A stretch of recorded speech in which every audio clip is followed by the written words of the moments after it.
Hey, I'm Jennifer. I'm 34, been married to Jake for about a year now, and I spend most of my days glued to my laptop, teaching students from all over. Life was cruising along pretty okay until the day it wasn't. You see, Jake and I live in this pretty awesome house my folks left me. It's big, cozy, and has been just ours until recently. Jake's folks, Martha and Bob, live just down the road. At first, it was kinda nice having them pop by. But then, the nice turned into a nightmare. Martha, with her lifetime badge of housewifery, started nitpicking everything from my cooking to how I kept the house. And let me tell you, her standards were somewhere up in the stratosphere. "Jennifer, darling, this pasta is a bit bland, don't you think?" she'd say, screwing up her face as if she'd bitten into a lemon. "And the house? Oh, boy. A woman's touch means a spotless home," she preached. "You do want to keep Jake happy, don't you?" I bit back 1,000,001 retorts every time. "Martha, I work. It's not like I can magic the dust away between classes," I tried explaining once, hoping for a shred of understanding. She just sked, waving her hand as if swatting my words away. "Nonsense. It's about prioritizing. Your job is to take care of the home. And Jake, of course." One day, she even had the nerve to inspect Jake's laundry, right in front of me. "You're letting him wear this? The colors have faded. You're not using the right detergent." I was seething, fists clenched so tight I could probably turn coal into diamonds. But I swallowed the anger, thinking, "Keep the peace, Jennifer. They're not staying with us. It's just a visit." But, man, those visits felt like they were stretching the fabric of my sanity thin. Really thin. One sunny afternoon, I was setting up my laptop for my next online tutoring session when I heard a truck pull up outside. Peeking through the window, my jaw nearly hit the floor. There was Jake, helping his parents unload boxes and furniture from a massive moving truck. My heart sank. This wasn't happening. Martha, ever the matriarch, was directing traffic like she owned the place, while Bob just seemed pleased as punch, not lifting much as he surveyed his new kingdom. Jake caught my eye and gave me an apologetic shrug. I stormed out. "Jake, what on earth is going on?" "Oh, hey, babe. Surprise. Mom and Dad are moving in with us. Isn't that great?" He was all smiles, clearly oblivious to the nuclear level of my panic and anger. "Great? Great? When were you planning on asking me, your wife, about this little life-altering decision?" I was practically spitting each word, incredulous. "Babe, calm down. It's just for a little while. They're having some financial troubles, and this way, they can rent out their place for extra cash. It's a win-win." Jake tried to wrap his arm around me, but I was having none of it. Martha chose that moment to waltz over, a commanding figure in her pastel cardigan and pearls. "Jennifer, darling, it's so sensible, don't you think? We're all family here. Plus, you've got so much space in this lovely house of yours. It was meant to be shared." Shared? This house was my sanctuary, left to me by my parents who are no longer with us. It wasn't just some communal flop house. I tried to keep my cool, but my voice had other plans. "Martha, with all due respect, this is my house. Don't you think this is something that should have been discussed?" "Oh, sweetheart, don't be like that. You know, family helps family. We'll make such lovely memories together." Martha was all but patting herself on the back, while Bob nodded along, adding his 2 cents. "Yeah, Jennifer, it's about time we all got closer, don't you think?" Closer? I didn't even know what to say.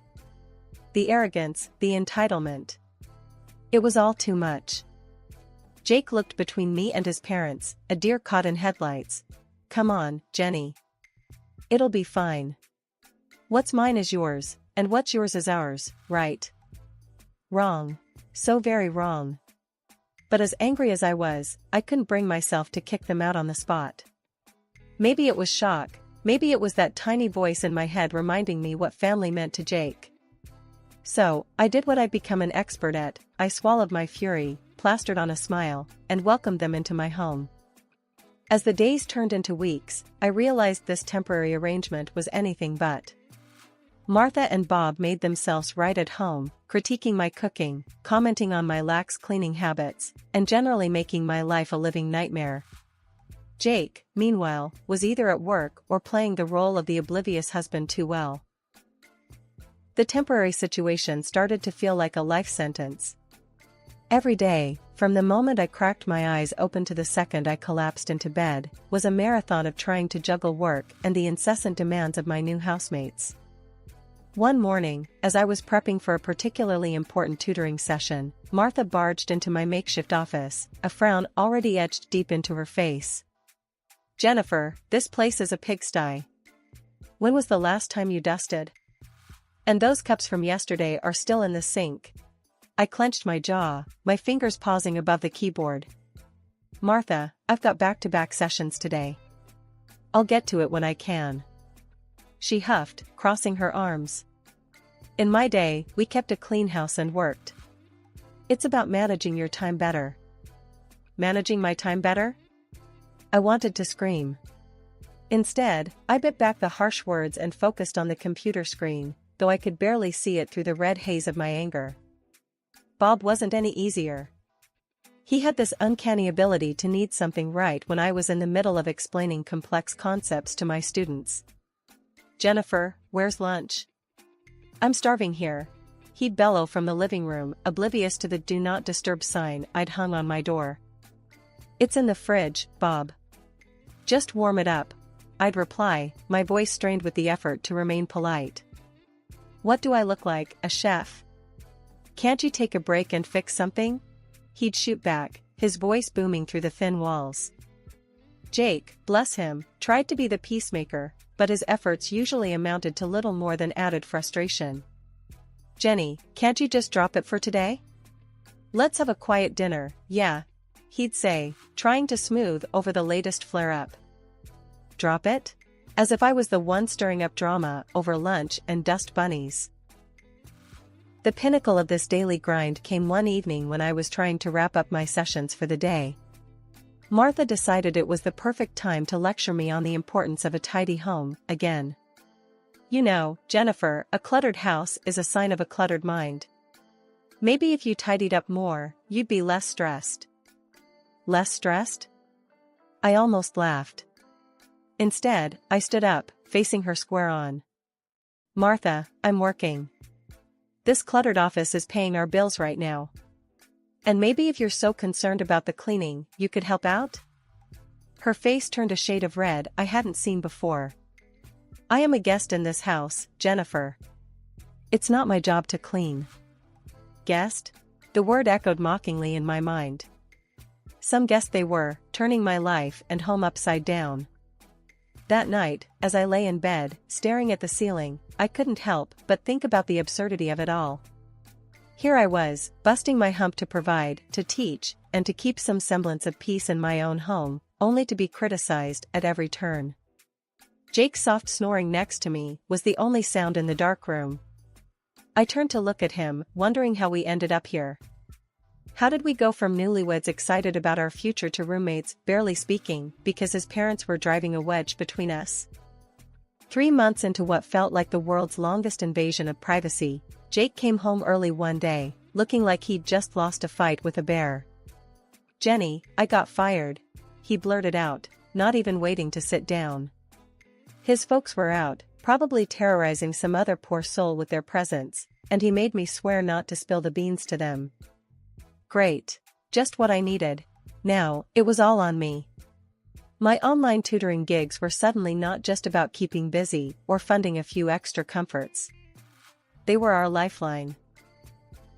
I doubled down on work, stretching my days thin. Before I knew it, I was not just tutoring, I was running my own online school. A small part of me buzzed with pride, but I kept it under wraps.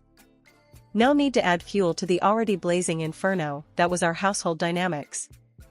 Money was tight. Tighter than a lid on a jar that's been sealed for a century. Every penny had to scream for mercy before being spent. It got to the point where I had to have the talk with Martha and Bob. Look, I know this is awkward, but I need help with the bills. Maybe you could cover half the rent?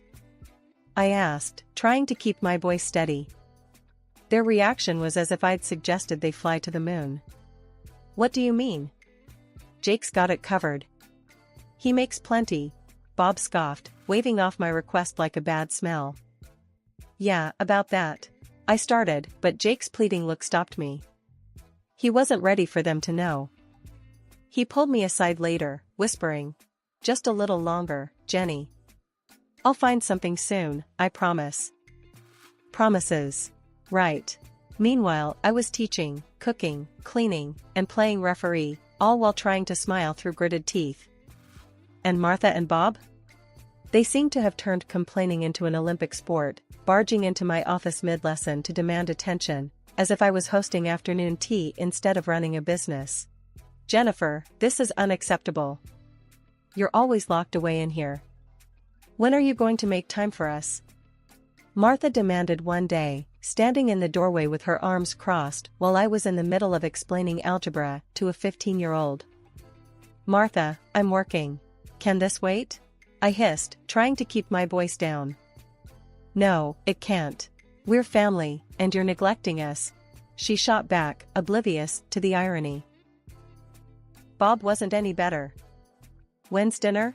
We're starving here, and you're just sitting around," he grumbled on a different occasion, ignoring the stack of papers and open textbooks around me.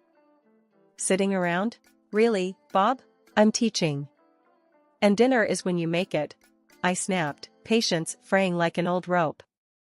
Jake was apologetic, always whispering, "Thanks for holding us together, Jenny. It'll get better." But better seemed like a distant land, one we weren't getting any closer to.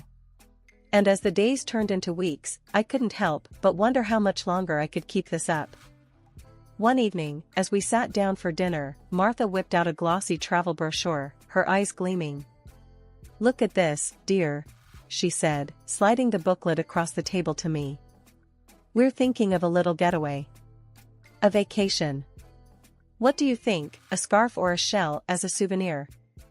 Before I could even process the absurdity of her question, she dropped another bomb. "And, darling, if you could spare $2,000 for us, that would be just peachy. Just for some pocket money, you know?" I stared at her, dumbfounded. My fork clattered to my plate, my appetite gone. "Spare $2,000? I echoed, incredulous. "For a vacation?" Bob nodded, as if it was the most reasonable request in the world. "Yeah, you know, for the little extras. Wouldn't want to miss out on the fun stuff." The room spun. This was beyond outrageous. It was as if they were living in a fantasy world where money grew on trees and I was the gardener. I couldn't hold back any longer. "How long do you plan to live at my expense?" I demanded, my voice rising. "You don't pay for anything. No rent, no groceries.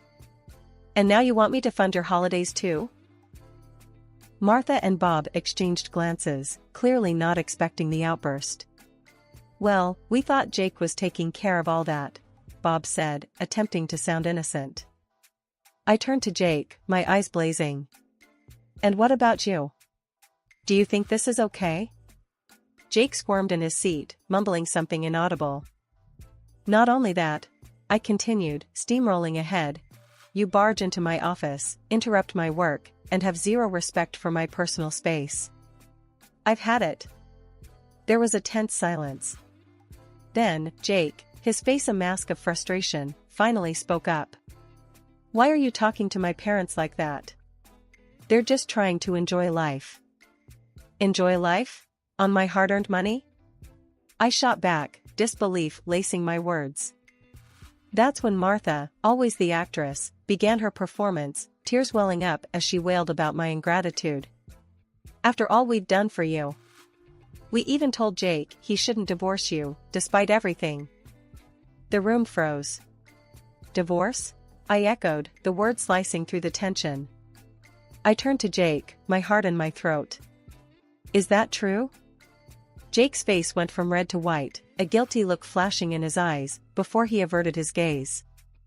Martha, seizing the moment, clutched at her chest, gasping dramatically. "My pills, upstairs. Please." Despite everything, concern washed over me. I stood up abruptly, the need to ensure she was okay momentarily overshadowing my anger. "Fine, I'll get your medicine." I left the dining room in a daze, my mind racing. The accusations, the deceit, and now this talk of divorce? My world was unraveling, thread by thread, and I was left to pick up the pieces. I had barely reached the top of the stairs when I realized I didn't even know which medicine Martha was on about. Turning back, the last thing I expected was to overhear the truth that would turn my world upside down. Jake's voice, usually so warm and familiar, was barely a whisper, yet every word struck like a hammer. "Mom, you nearly blew it tonight. We need to get her to sell the house first. Talking about divorce now is just going to spook her." My heart stopped. Divorce? Sell my house? The pieces clicked together in a mosaic of betrayal. His mom, Martha, was quick to reply, her voice a hiss. I know. But keeping up this charade is exhausting. She's not as clueless as you think." Jake was insistent, almost desperate. "Just stick to the plan. Make things hard for her, unbearable even. She'll cave, sell the house, to get away from you, and then we can do whatever. But not before. If she divorces me now, I get nothing from the sale." The coldness in his voice, the calculated manipulation, it was all laid bare. My knees felt weak, my heart shattered. This was their plan? My husband and his parents, plotting against me in my own home? He continued, oblivious to my silent presence. "We'll be set once this is done. Sell the old place too, and we can finally get something better. Just lay off the big purchases for now. Don't draw attention." I stood there, frozen, a statue of disbelief and hurt. They were supposed to be my family. How could they do this? Back at the dining room door, I paused, collecting myself. The mask of ignorance was now my best defense. Walking in, I found Martha clutching her chest, a perfect picture of distress. "Oh, dear, I forgot to ask which medicine you needed," I said, my voice steady, despite the chaos within. Martha, caught in her act, quickly shifted gears. "Oh, it's all right, dear. I think I just need a moment. The excitement of the evening, you know." Jake glanced at me, a flicker of something in his eyes. Was it guilt? Fear? I couldn't tell. "Everything okay, Jenny?" I met his gaze, a hollow laugh echoing inside me. "Fine. Just tired, I guess. It's been a long day." As we finished dinner in silence, my mind raced. They didn't know that I knew. And I intended to keep it that way. For now, I would play the part, bide my time, and plan my next move carefully. They wanted a game? They'd get one. But on my terms. The next morning, I didn't waste a second. I called off my classes, feeling a mix of nerves and determination. Today wasn't about teaching, it was about reclaiming my life. My first stop was the lawyer's office. I laid everything out for him, the deception, the manipulation, and their plans against me. He was reassuring, clear that the law protected my inheritance. My house was mine alone, divorce or not. With divorce papers in hand, I headed back home, my resolve stealing with every step. The scene that greeted me was predictably frustrating. My mother-in-law, Martha, immediately started in on me for not having dinner ready. "Where have you been all day? We've been waiting for you to make dinner," she snapped, her voice dripping with disdain. I met her gaze, my patience worn thin. "I'm not your cook, Martha. Or your maid. That ends now." Jake tried to smooth things over, with a hint of his plan peeking through. "Look, maybe this is a sign we should sell the house, start fresh somewhere else," he said, his voice too casual. His parents nodded eagerly, clearly liking where this was going. But I couldn't help it, I laughed. The absurdity of it all, their faces, it was too much. Oh, Jake. I know about your plan. All of it. Silence crashed down like a wave. Jake's face went white, and Martha's mouth snapped shut. What plan? Jake managed, but his voice was shaky, guilty. With a deep breath, I laid the divorce papers on the table. This plan. We're done. I want you and your parents out of my house. The outrage was instant. Martha was the first to explode. You can't do this. We're family. Family doesn't plot against each other. I shot back, my voice firm. Jake tried to argue, to plead, but I was unmoved. I'm not falling for it, Jake. It's over. I've already spoken to a lawyer. His defeat was evident as he realized the gravity of the situation. They had no legal ground to stand on, no emotional manipulation left to play. Reluctantly, with anger and frustration boiling over, Jake and his parents packed their things and left. After they left, the silence in the house was deafening, but it was the sound of freedom. I sat alone in the dining room, the echoes of their departure still bouncing off the walls. It was over. I could finally breathe again, but the weight of what had transpired hung heavy in the air. I wasn't sure what to do with myself. The routine I had been so accustomed to, despite its toxicity, was gone. I decided to call my best friend, Sarah. If anyone could understand, it was her. Hey, it's me, I said, the moment she picked up. Jennifer? What's wrong? You sound off. Sarah's voice was filled with concern. I laughed, a mix of relief and disbelief in my sound. You won't believe what's happened. Jake and his parents, they're gone. I kicked them out.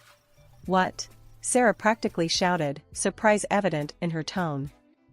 Girl, what happened? So, I told her everything. From the overheard conversation to the visit to the lawyer and the final showdown. As I spoke, the reality of my newfound freedom began to sink in. Wow, Jennifer, that's... I don't even know what to say. Are you okay? She asked after a moment of silence. Yeah, I think I am. Better than I've been in a long time, I admitted, feeling a smile spread across my face. We chatted a bit longer, her support lifting my spirits even further. Hanging up, I felt a renewed sense of purpose. The house felt different now, it was mine again, truly mine. I could do whatever I wanted with it, fill it with new memories, maybe even redecorate. The days that followed were a blur of activity. I started making small changes around the house, clearing out reminders of Jake and his parents. With each box I packed away, I felt lighter, more in control of my destiny. I also threw myself into my online school, pouring every ounce of energy into something that was truly mine. It wasn't just a distraction, it was a lifeline, pulling me out of the murky waters of betrayal and onto solid ground. My students, my lessons, they gave me purpose, a reason to look forward every day. One afternoon, as I was prepping for a webinar that had garnered interest from corners of the globe I'd only dreamed of reaching, my phone rang. The screen flashed Martha's name, a name I hadn't seen or thought about in what felt like a lifetime. Curiosity overcame me, and I answered, bracing myself for whatever came next. Jennifer, dear, it's Martha. We need your help, she stammered, her voice laced with a desperation I'd never heard from her before. I hesitated, memories of their betrayal flashing bright and hot. What's happened? Our house, the one we rented out, it's gone. Burned down because of some electrical fault. And, well, the insurance. She trailed off, the weight of her omission hanging between us. And you didn't pay the insurance on time. So, now you're out, with nothing. I finished for her, not without a trace of cold satisfaction. Yes, exactly. We were wondering, hoping, really, that maybe we could stay with you. Just for a little while, she pressed, each word more desperate than the last. The audacity of her request left me speechless for a moment. After everything, they still saw me as a safety net, their backup plan. I found my voice, steadier and colder than I intended. No, Martha. That's not possible. You're strangers to me now. Later, through the grapevine of mutual acquaintances, I learned about Jake's new reality. He'd taken a job, one far below the expectations and lifestyle he once held dear, just to scrape together enough for a roof over their heads and the basics. Part of me wanted to take satisfaction in his fall from grace, but another, deeper part of me just felt tired. Tired of the anger, the resentment. It was time to truly move on. All right, everyone's presentations are done. Nick, the manager, said as he tried to move the discussion forward. Excuse me, I haven't. I recently found out something. Nick interrupted me and began to speak. There's apparently someone in this department who didn't graduate high school and is just a part-timer. Meetings should be for employees only. Absolutely right. His lackey, Mike, of course, agreed with Nick. I'm leaving. After leaving the meeting room, I started to shut down my computer. I noticed that an email had arrived, not in my personal inbox, but in the company's shared email. Thinking, there's no point in speaking up, no one will listen, I went home quietly. The next day, I heard a commotion from Nick's desk. He was staring at his computer screen, his face pale. Nick! Is something wrong? Mike looked at the screen with him. And he turned even paler than Nick. Why is he so angry? Knowing the reason for Mike's distress, I thought to myself, serves them right. My name is Adam. My mother passed away when I was in the 9th grade, and I was raised by my father. Well, you could hardly call it being raised. After my mother passed, my father changed. He drowned his sorrows in alcohol, and though he still went to work, he squandered our living expenses on horse racing. Because of that, I had to start working part-time as soon as I entered high school. Every month, I went to the convenience store with bills in hand that couldn't be auto-deducted from my father's account.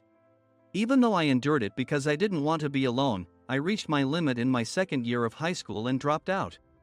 I found a live-in job at a distant inn. Thank you for everything. The day I left home, my father, still staring at the TV, spoke. Take care. That was our last conversation. Back then, 18 wasn't the age of majority, so I needed my father's permission to work, and I couldn't hide my place of employment. Yet, my father never visited me even once. I kept working just to survive, and before I knew it, I was 42. Years of hard work paid off, and I was transferred to the headquarters. I was thrilled to be recognized by the company, as I thought I'd be working in the field until retirement due to my lack of formal education. Listen up. Our work can change the future of our employees. Don't drag us down. On my first day after the transfer, Nick, dressed in an expensive suit, spoke sternly. There was a reason for this. Our inn was located in a prominent tourist destination, known so well that everyone in the state could sing its commercial jingle. At its peak, we had 5 locations within the state. But that was long ago. Due to financial difficulties and aging facilities, only the place where I had worked for many years and the original establishment remained. I was prepared to lose my job anytime, but now there was a glimmer of hope. With the rise of social media, the tourist area where the inn was located started gaining attention again. Depending on how hard the sales department, where I was transferred, worked. We could either thrive or be forced to give up this prime location to the new hotel chains continuously popping up. For Nick, who had switched careers from another industry to strengthen our sales, this was a battle he couldn't afford to lose. I understood why he had to be strict. I will do my best. Nick sneered at my enthusiastic declaration. Did you not hear what I said? I'm sorry. I thought I was listening carefully. Out of habit from years of customer service, I apologized reflexively, though I had no idea what had offended him. Someone was watching me with a smirk. In this department, there are those who are expected to excel and those who have been shoved here because they have nowhere else to go. You are the latter. It was Mike, the section chief. He's 7 years younger, at 35. But he was called to headquarters much earlier than I was and had been moving around within the headquarters ever since. I'm not jealous, but I can't accept that he's my boss. Graduating from a prestigious university, he has an unusually high pride and caused many problems as a newbie, making things very difficult for me when I was the front desk leader. When I found out Mike was transferred to the sales department a month before me, I was disheartened. Mike is right. With just a middle school diploma, there's not much you can do. Don't even think about achieving results. As if I didn't exist, Nick remarked, "I'm thirsty." Mike eagerly ran to the coffee maker. It seems Mike is Nick's lackey. I regretted being happy about my transfer to headquarters, wishing I had stayed on site forever. Send a direct mail to every company on this list by the end of the day. Nick only assigned me tasks that even a new graduate could handle. What? There are over 1,000 companies. You want me to send to all of them by today? Yes, if you and your fellow misfits split the work, even those with nowhere else to go should finish by today. I glanced at the employees typing away expressionlessly. They were worn out from customer service, only thinking about leaving on time, or were women reassigned after having children. With zero motivation for work. Even Sam, a new graduate from the same university as Mike, who was supposed to be among the expected achievers, had no enthusiasm for the job. Having joined the company wanting to do customer service. "I don't care what they say, I plan to quit any time," he said. Only Nick and Mike were highly motivated, making all the decisions between the two of them. I originally only wanted to work at the inn to survive and had no particular attachment to this job. I swallowed my words, thinking I had no right to reprimand them. About a month after the transfer, Nick told us with a frustrated look. "To commemorate the 50th anniversary, we've decided to create a plan exclusive for one group per day. Originally, Mike and I were supposed to come up with it, but our president, Mr. Thompson, insists on hearing everyone's opinions. So, you all get a chance." As Nick explained, Mike began handing out prints. "Make sure not to embarrass Nick. If your ideas are half-baked, you'll have to redo them." It seemed that they had printed his handwritten notes by Mr. Thompson, which included several questions and a section for free responses. It made sense why Nick had to seek our input, given that all responses had to be submitted to Mr. Thompson. We were given a week to think about it, and a meeting was scheduled to compile our ideas. My plan is to let guests enjoy both the old and modern America. Nick began the presentations. Guests would watch a master confectioner at a nearby traditional sweet shop make sweets in front of them. The welcome drink would be premium tea in a bottle. Nick's plan was certainly attractive. After his presentation, Nick called on us to present in the order we were seated. Just as I stood up for my turn. "All right, everyone's presentations are done." "Excuse me, I haven't. I recently found out something." Nick interrupted me. "There's someone in this department who didn't graduate high school and is just a part-timer." He was likely talking about me. I joined the company as a part-timer and was made a full-time employee when I turned 20. That was 20 years ago, so Nick and Mike probably had no chance to know until recently. Meetings should be for employees only. Absolutely right. After that, Nick kept creating opportunities to solicit everyone's opinions, purposefully excluding me from speaking. The meeting unexpectedly heated up and went past the scheduled end time. A few people asked to leave, and the discussion continued with the remaining few. "Still here?" Normally, you'd leave in that situation.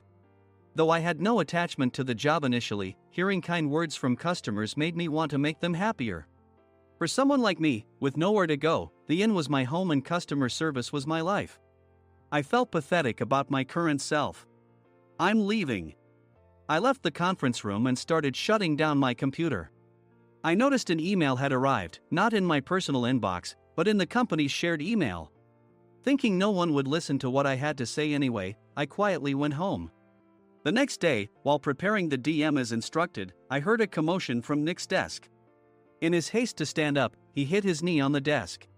He stared at his computer screen, his face pale. "Nick? What's wrong?" Mike, thinking he should be the first to rush over, approached Nick while still wearing his coat. He peered at the screen with Nick. And he turned even paler than Nick. Why is he so angry? Who is responsible for this company? Nick, more irritated than ever, asked, and Mike answered without checking. Probably Sam. Sam wasn't there because he was attending a morning training session for new hires. Nick gave up on getting angry and returned his gaze to the screen. They were looking at an email that arrived right after the end of the working day yesterday.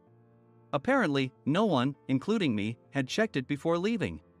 The email was from a large company that used us for their annual employee trips. The president and executives of that company also frequently used our services personally. President of the company, Mr. Mason himself, had declared that neither he nor his company would ever use our services again.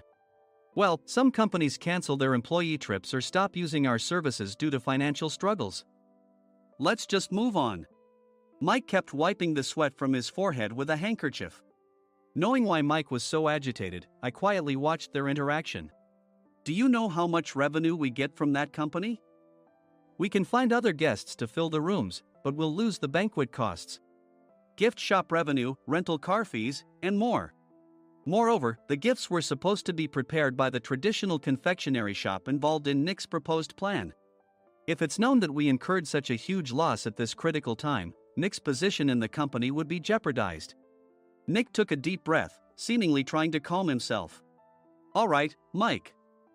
Go to New York right now and apologize to Mr. Mason. What? You're coming with me, right? I have urgent work to do. I trust you, which is why I'm entrusting this to you. Please.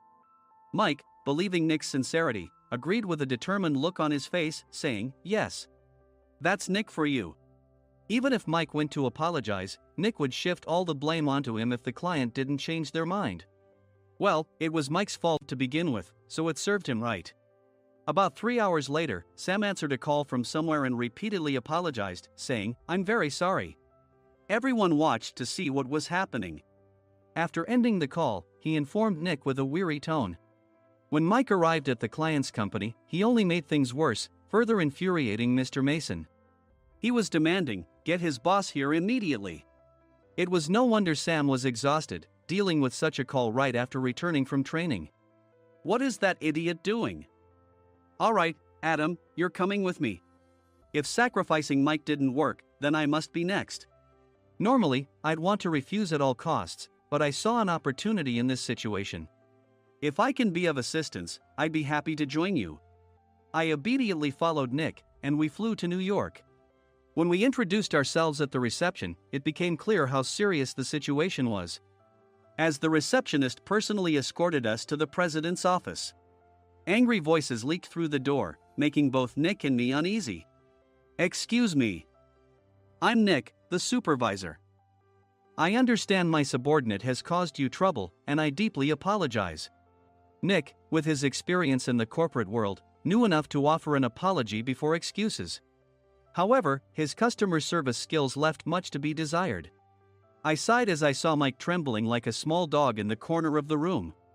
What kind of training are you giving your subordinates? Mr. Mason glared at Nick with a red face. The intensity of his gaze made even Nick take a step back. Regrettably, I joined this company only 2 years ago and was unaware of Mike's issues. I should have identified his shortcomings sooner. Indeed. I should have realized sooner. No sensible person would come to apologize and then give a lengthy presentation on the drawbacks of not using their in. Nick froze, his mouth slightly open. Suspecting the worst, I picked up the documents that had fallen to the floor. It seemed Mike hastily prepared these documents on the plane, listing the disadvantages. Disadvantage 1: if you change the venue for the company trip, employees might suspect it's for cost-cutting reasons, leading to a negative impression. Reading it aloud half-jokingly, Nick snatched the papers from my hand and checked the contents with a furious expression. Among the stack of documents was a receipt from a nearby convenience store's copy machine. I felt a pang of dread, hoping he hadn't shown the receipt as well. What do you think he said when I asked what kind of nerve he had to do this? I'm very sorry. Faced with the dire situation, Nick must have thought there was nothing left to do but apologize. In a voice smaller than I'd ever heard from him, he uttered words of apology. He said, I'm a Harvard graduate. I don't believe I said anything wrong. Mike! What have you done? Forgetting his plan to pin the blame on Mike, Nick yelled loudly, even in front of Mr. Mason. I didn't do anything wrong. You're still saying that? Look at him. Mike pointed at me with a shaking hand. I was assigned to headquarters in my 20s and now I'm a section chief. This guy only made it to headquarters at 42. Everything I've done proves I was right. So why are we losing the contract? Having said his piece, Mike collapsed to the floor. Of course. You were sent there because you had nowhere else to go. Mike never expected to hear such words from someone he looked down upon. He lunged at me, and Nick hurriedly stepped in to stop him. Mr. Thompson told me Mike is a quick thinker, and to take good care of him. There's no way he was pushed aside. Don't make things worse here.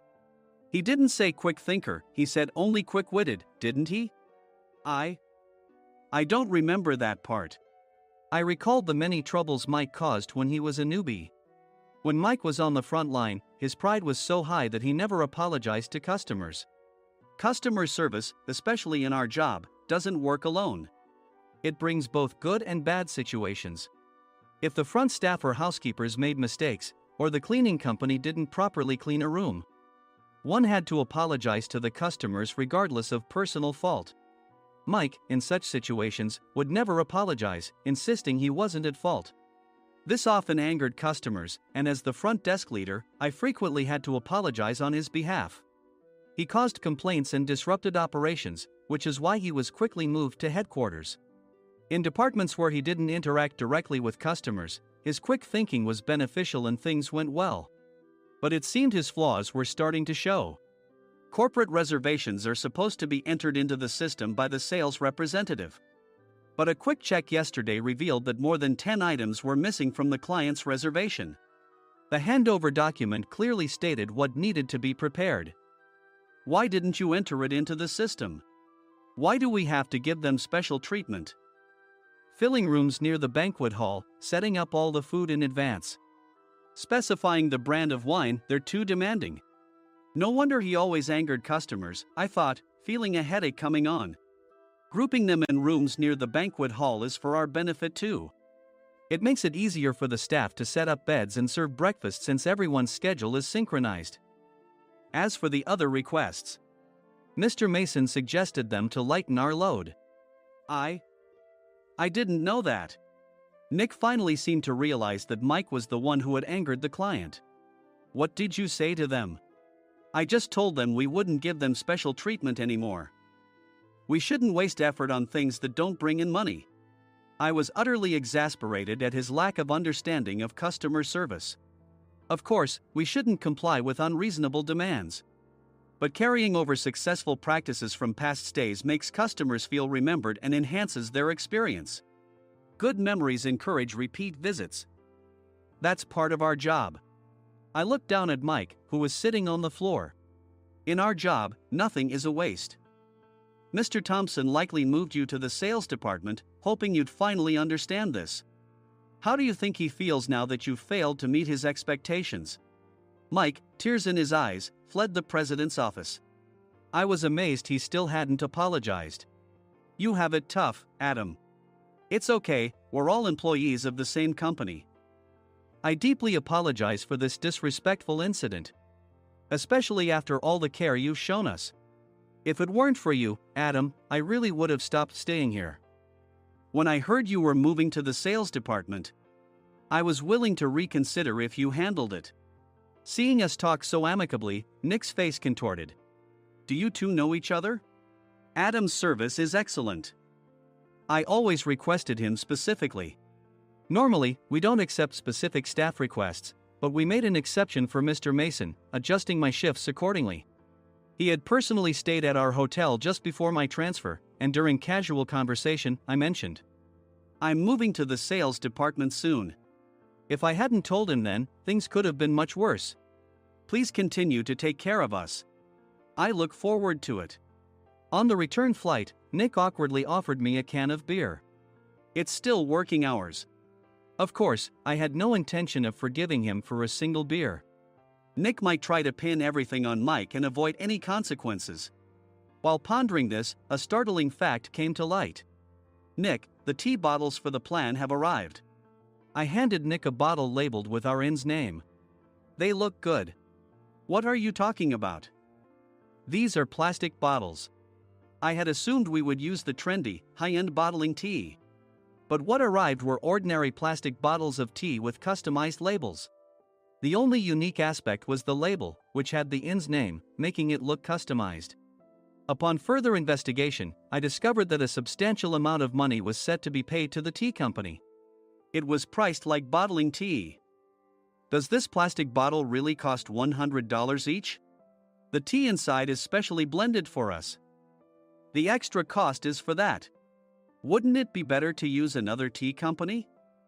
Or is there a specific reason we must use this one? As Nick continued to make excuses, I showed him a printed email. I informed the tea company's president, Mr. Mitchell, that we discovered irregular payments and he confessed. He said you two were high school classmates and planned to split the extra money. That idiot. Why did he confess? That's not important. You should worry about yourself, this could turn into a police matter. Opening the bottle cap, I suggested. How about calming down with this tea? It supposedly has a relaxing effect. Nick drank the tea frantically. In the following days, decisions were made about their fates.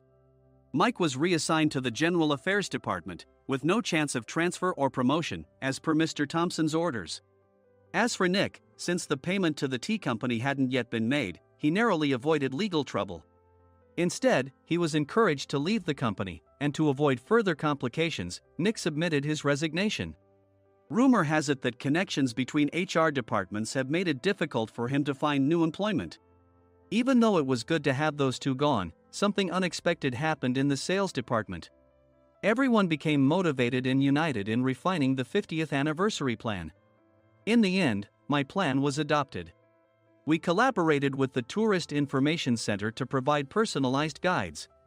The plan, tailored to the number of guests, was truly special for the 50th anniversary. Hey, is Adam's family coming to stay? I immediately booked that special plan for my family. Sam noticed it on the reservation list and quickly picked up on it. Yes, I'm inviting my father. That's great. I might invite my parents too. I lacked the courage to face my father just as Adam. But here, with the confidence Mr. Mason praised, I felt ready. The 50th anniversary plan was a perfect opportunity to reconnect with my father. I hoped to bring back the days when we could laugh together as we once did.